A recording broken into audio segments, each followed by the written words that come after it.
आज हम स्टार्ट करेंगे introduction to polynomial maths class 10th chapter 2 that is introduction to polynomial.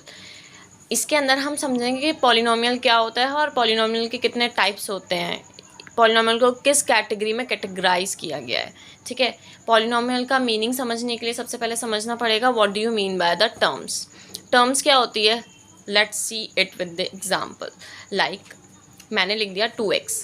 Terms क्या होता है, कांस्टेंट और वेरिएबल का जब कॉम्बिनेशन होता है हम उसे टर्म्स बोलते हैं। जैसे सपोज ये 2 है, ठीक है, 2 क्या है, एक नंबर पार्ट है।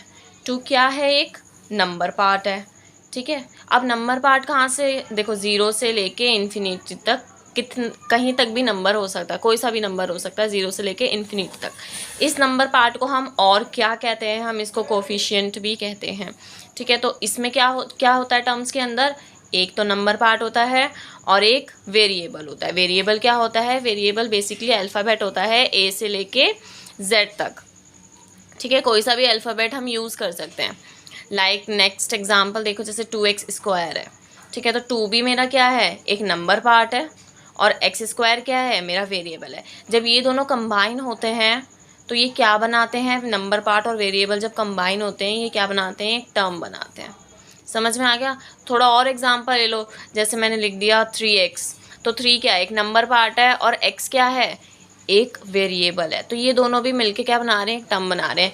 जैसे 5xy ले लिया तो 5 क्या है, एक नंबर पार्ट है या कोफिशिएंट है, या फिर हम इसको कांस्टेंट भी बोल सकते हैं।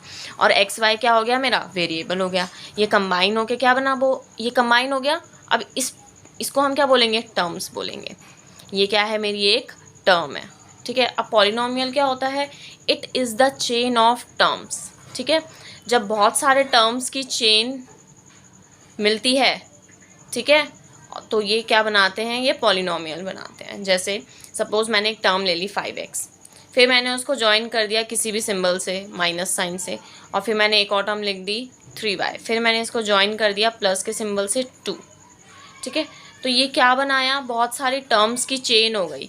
तो जब बहुत सारी टर्म्स मिलके एक चेन बनाती हैं हम उसको क्या बोलते हैं, पॉलिनोमियल बोलते हैं।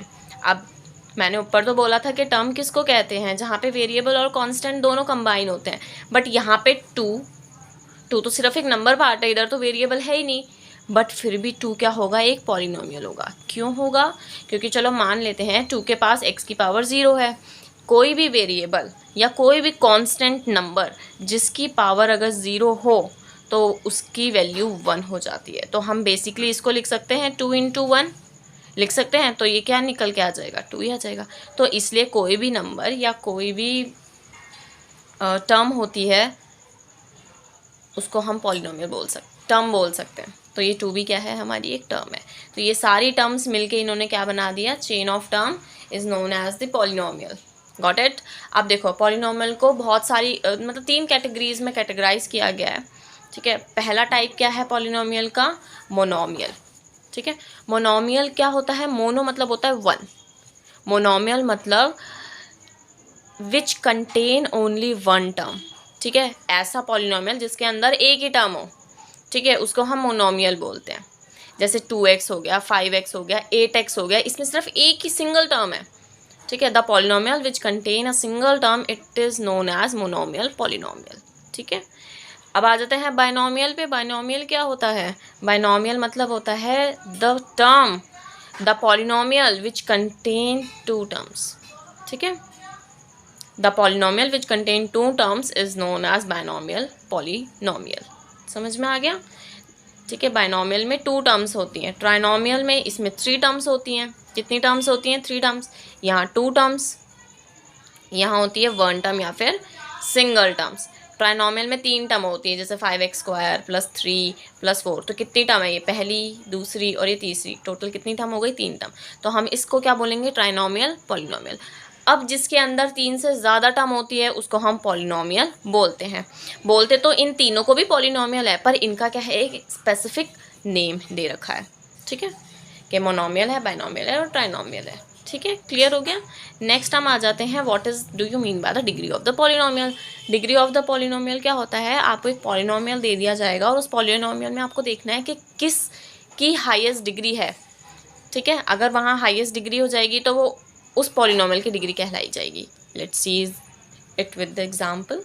What do you mean by the degree of the polynomial? Highest power of the variable. जिस वेरिएबल की हाईएस्ट पावर होगी पॉलिनोमियल के अंदर, हम उसको बोलेंगे degree of the polynomial. Let's see 5x² + 3x + 4. ठीक है, अब यहाँ पे वेरिएबल तो ये भी है, वेरिएबल ये भी है, बट वेरिएबल हमको ये वाला देखना है जिसकी हाईएस्ट पावर होगी. हाईएस्ट पावर किसकी है? इसकी है. इसकी अगर हाईएस्ट पावर है तो इसकी डिग्री क्या हो जाएगी? 2 हो जाएगी. बात समझ में आ गई? इसकी क्या हो जाएगी? पावर 2, डिग्री 2 हो जाएगी. अगर वो पूछेगा इस पॉलिनोमियल की डिग्री क्या है तो हम लिखेंगे 2. क्यों? क्योंकि 2 क्या है? हाईएस्ट पावर है, और हाईएस्ट पावर को ही डिग्री ऑफ द पॉलिनोमियल बोलते हैं. क्लियर हो गई मेरी बात? नेक्स्ट एग्जाम्पल देखो. नेक्स्ट एग्जाम्पल देखते हैं. 8x² - 14x⁶ + 4x⁴ + 3. अब इसमें देखोगे हाईएस्ट पावर किसकी है? हाईएस्ट पावर किसकी है? इसकी. तो इसकी डिग्री क्या हो जाएगी? 6 हो जाएगी. बट हम इसको अरेंज करके लिखेंगे. ठीक है, हम इसको अरेंज कैसे लिखते हैं? सबसे पहले हाईएस्ट पावर आती है. हाईएस्ट पावर किसकी है? -14x. फिर इससे छोटी कौन सी है? +4x³ + 8x² + 3. ठीक है, अब ये अरेंज हो गया. अब इसकी पावर क्या हो जाएगी? हाईएस्ट पावर हो जाएगी 6. क्लियर हो गया? अब डिग्री, जो डिग्री ऑफ द पॉलिनोमियल है उसको भी कैटेगराइज किया गया है, जैसे linear degree of polynomial, quadratic degree of polynomial and cubic degree of polynomial. Linear क्या होता है? जिसमें पावर 1 होती है. जैसे 2x + 6 है. ठीक है, इसकी पावर क्या है? इसकी पावर 1 है. कुछ नहीं है तो मतलब 1 है. ठीक है, तो जिसकी पावर या जिसकी डिग्री 1 होती है उसको हम बोलते हैं लीनियर. क्वाड्रेटिक क्या होता है? जिसकी पावर 2 होती है. ठीक है, ऐसा पॉलिनोमियल जिसके अंदर डिग्री, हाईएस्ट डिग्री क्या हो? 2 हो, हम उसको बोलते हैं क्वाड्रेटिक पॉलिनोमियल. क्यूबिक पॉलिनोमियल या क्यूबिक डिग्री ऑफ पॉलिनोमियल क्या होता है? ऐसा पॉलिनोमियल जिसकी हाईएस्ट डिग्री क्या हो? 3 हो या क्यूब में हो, उसको हम क्या बोलते हैं? Degree of the cubic degree of the polynomial. ठीक है, अब देखो क्या होता है. Power of the variable in polynomial is always a whole number. कोई भी पॉलिनोमियल है, ठीक है, उसकी जो पावर या उसकी डिग्री किस में होनी चाहिए? होल नंबर्स में होनी चाहिए. होल नंबर मतलब 0 से लेके इन्फिनिटी तक, कहीं तक भी होनी चाहिए. होल नंबर्स होते हैं. ठीक है, तभी वो क्या कहलाएगा? वो पॉलिनोमियल कहलाया जाएगा. ठीक है, power of variable in polynomial is always a whole number. I hope it is clear. So we will meet in the next class. Thank you.